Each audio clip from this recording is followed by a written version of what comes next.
नहारी जो शब्द है वो आया है अरेबिक वर्ड नहार से, जिसका मतलब है दिन। अब बात करते हैं निहारी की। फजर की नमाज के बाद खाई जाती है निहारी। कहने का मतलब ये है जो ट्रेडिशनल निहारी की डिश है वो खाई जाती है ब्रेकफास्ट में। हर बार की तरह, हमेशा की तरह शेफ संदीप आप लोगों के लिए लेके आया है एक छोटी सी स्टोरी नहारी की। आप लोग कमेंट बॉक्स पे कमेंट करके बताना कि कौन सी स्टोरी सही है। तो ये रही पहली स्टोरी, नहारी को जो हिंदुस्तान लेके आए थे और वो थे मुगल। और ये डिश इतनी पावरफुल है कि एक बार आपने इसको खा लिया सुबह सुबह तो शाम तक कुछ खाने की ज़रूरत नहीं है। तो ये जो डिश थी निहारी, दस्तरख्वाने खास से निकल के पहुंची दस्तरख्वाने आम तक, उन लोगों तक जो लेबर क्लास थी और जिनको ताकत की बहुत ज़रूरत थी। और दूसरी स्टोरी ये बोलती है नादिर शाह जब अपनी फ़ौज को लेके हिंदुस्तान आया तो यहाँ थी बहुत ठंड, तो उसने अपने शेफ्स और अपने हकीम को बोला कि कुछ ऐसा बनाया जाए जिससे उनकी फ़ौज और वो इस ठंड से बच सके, उनकी फ़ौज को और उन्हें ना नज़ला हो ना ज़ुकाम हो। तो इस तरह से आई निहारी। दोनों स्टोरी आप लोगों ने सुन ली है। कमेंट बॉक्स में कमेंट करके बताना अगर आपको कुछ पता है नहारी के बारे में। तो शुरू करें। तो नहारी मसाला जो हम बनाने जा रहे हैं वो आधा किलो मटन के हिसाब से बना रहे हैं। तो हमें चाहिए होल धनिया 2 टेबल स्पून, 1 टीस्पून चाहिए सौंफ, 1 टीस्पून चाहिए जीरा, 1 टीस्पून चाहिए काली मिर्च, 1 टीस्पून चाहिए सूखी हुई गुलाब की पंखुड़ियाँ। ये नहारी का मेन इंग्रेडिएंट है, इसको बोलते हैं लॉन्ग पेपर और पीपली। ये अपने नहारी के मसाले में कभी मिस मत करिएगा। ये ले रखी है हमने पान की जड़। अगर आप इसको ओमिट करना चाहते हो, हटाना चाहते हो तो हटा भी सकते हो अगर आप लोगों को नहीं मिले।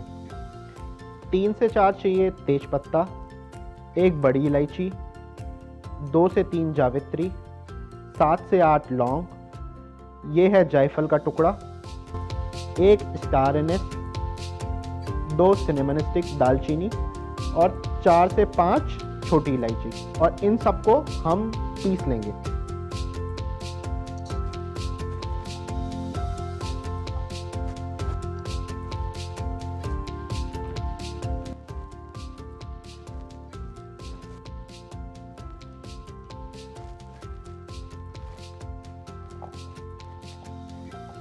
और इसको लेंगे पीस। तो ये नहारी मसाले का एक पार्ट रेडी है। अब इसमें हम करेंगे और पिसे हुए मसाले ऐड। डालेंगे 2 बड़े चम्मच कश्मीरी चिली, 1/4 चम्मच हल्दी, 1/4 चम्मच अदरक पाउडर और कर लेंगे इसको मिक्स। तो लीजिए नहारी मसाला रेडी है। एक और चीज़ बताता हूँ, अगर आपको पिसे हुए मसाले नहीं डालने जैसे कि रेड चिली पाउडर और हल्दी पाउडर, तो आप होल कश्मीरी चिली और 1 टर्मरिक का टुकड़ा भी मसाले पीसते हुए डाल सकते हो। अगर हम निहारी के बारे में बात करी जाए तो निहारी के अंदर तेल होना बहुत ज़रूरी है। तो यहाँ मैंने लिया है 3 बड़े चम्मच तेल के। उसके अंदर डालूंगा मैं 1 कटा हुआ प्याज और प्याज को कर लूँगा अच्छे से ब्राउन। एक बार प्याज ब्राउन हो गया है, गोल्डन कलर आ गया है प्याज पे, तो उसके अंदर डालेंगे अदरक लहसुन का पेस्ट। अब अदरक लहसुन का पेस्ट हमने कितना लिया है? हमने लिए हैं 2 बड़े चम्मच अदरक लहसुन के पेस्ट को। और अदरक लहसुन के पेस्ट को तब तक भूनना है जब तक अदरक लहसुन के पेस्ट की खुशबू आने ना लगे। एक बार खुशबू आ जाएगी उसके अंदर डालेंगे हम आधा किलो गोश्त। अब आधा किलो गोश्त में मैंने यहाँ ले रखी है बोटी, नल्ली और चाप। और मैं डालूंगा नहारी मसाला के 4 चम्मच जो हमने पीसा था। अब काफ़ी लोगों का क्वेश्चन ये होता है कि सर मटन को कितनी देर भूनें? मटन को आप जितना भून सकते हो उतना बढ़िया टेस्ट आएगा मटन का। बट नहारी के केस में ऐसा नहीं है।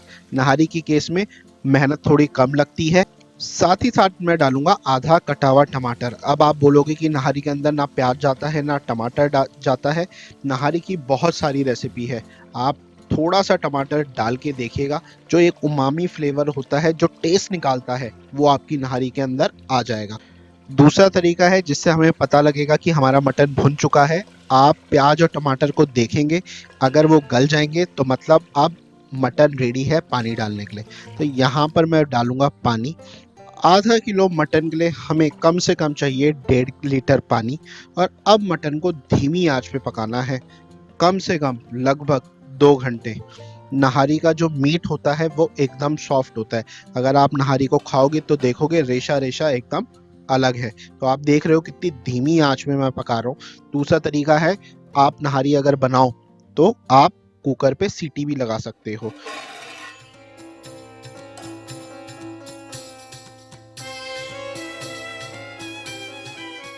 अब यहाँ पर हम रेडी कर लेंगे मैदे और पानी का घोल। ये आपकी ग्रेवी को करेगा गाढ़ा और लाएगा चिपचिपापन ग्रेवी का, जो नहारी का टेक्सचर होता है। काफ़ी लोग आटे का भी यूज़ करते हैं, काफ़ी लोग बेसन का भी यूज़ करते हैं। आपके ऊपर है आप क्या यूज़ करना चाहते हो। दूसरी चीज़, जब भी मैदे और बेसन और आटे का घोल बनाए तो धीरे धीरे पानी ऐड कीजिए। अगर एक साथ पानी डाला तो क्या होगा, मैदे के अंदर गुठलियाँ पड़ जाएंगी, और जब आप मैदा ग्रेवी के अंदर डालोगे तो गुठलियाँ ग्रेवी में भी रह जाएंगी, और फिर चाहे आप जितना पका लो वो गुठलियाँ जाएंगी नहीं। तो अब मटन को पकाएंगे ढक के दोबारा से आधे घंटे तक, और देखेंगे जैसे जैसे मटन पक रहा है वैसे वैसे ग्रेवी हमारी गाढ़ी हो रही है। तो यहाँ देख सकते हो ग्रेवी गाढ़ी हो गई है, बट ये ग्रेवी उतनी गाढ़ी नहीं है जितनी नहारी की ग्रेवी गाढ़ी होती है। अब यहाँ पर मैंने देसी घी का लगाऊंगा तड़का। देसी घी में मैं डालूंगा 1 चम्मच नहारी मसाले, और उसको डाल देंगे नहारी की ग्रेवी के अंदर, कर लेंगे मिक्स, और दोबारा से मटन को ढक के पकाएंगे जब तक हमारी ग्रेवी गाढ़ी नहीं हो जाती और मटन पक नहीं जाता। पूरा प्रोसेस लेगा कम से कम 2 घंटे। तो यहाँ देखिए कलर कितना शानदार आया है, ग्रेवी गाढ़ी हो चुकी है, मटन सॉफ्ट हो चुका है। नहारी को फिनिश करेंगे अदरक के जूलियन से, नींबू से और कटी हुई मिर्ची से।